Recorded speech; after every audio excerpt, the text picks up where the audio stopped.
আসসালামু আলাইকুম এভরিওয়ান, আশা করি সবাই অনেক বেশি ভালো আছেন। চা হওয়ার আগেই তৈরি হয়ে যাবে এই স্ন্যাক্স আইটেমটি, আর মাত্র 2টি উপকরণ দিয়ে এই মজাদার স্ন্যাক্সটি আপনারা তৈরি করে নিতে পারবেন। মাত্র একটি ডিম আর এক বাটি পেঁয়াজ হলে এই মুচমুচে মজাদার নাস্তাটি তৈরি হয়ে যাবে। খুবই অল্প সময়ে নাস্তার রেসিপিটি আমি আপনাদের সঙ্গে শেয়ার করেছি, ভিডিওটি না টেনে পুরোটাই দেখার চেষ্টা করবেন। তো শুরুতে এখানে আমি একটা ডিম আর এক বাটি পেঁয়াজ কুচিয়ে নিয়েছি।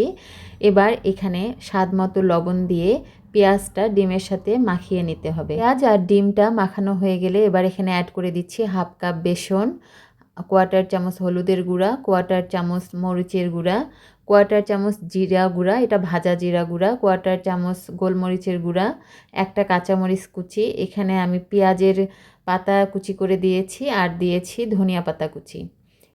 পেঁয়াজের পাতা আর ধনিয়া পাতা কুচিয়ে আপনারা আপনাদের পছন্দ অনুযায়ী পরিমাণ মতো মিশিয়ে নেবেন। এবার সমস্ত উপকরণ আমি খুব ভালোভাবে মেখে নিয়েছি।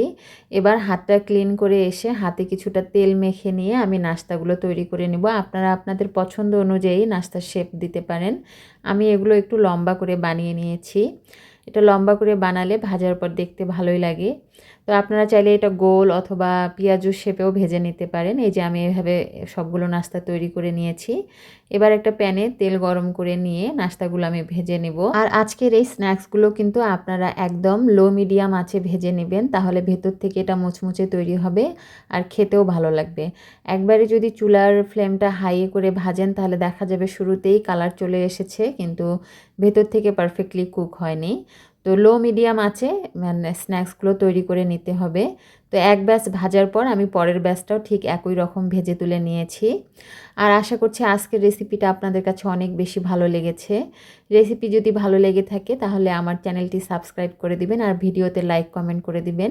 আর বাসায় একবার হলেও এই স্ন্যাক্সটি তৈরি করে খেয়ে দেখবেন, আপনাদের ভালোই লাগবে। এটা তৈরি করে সকাল বিকালে চায়ের সাথে খেতে কিন্তু খুবই ভালো লাগে।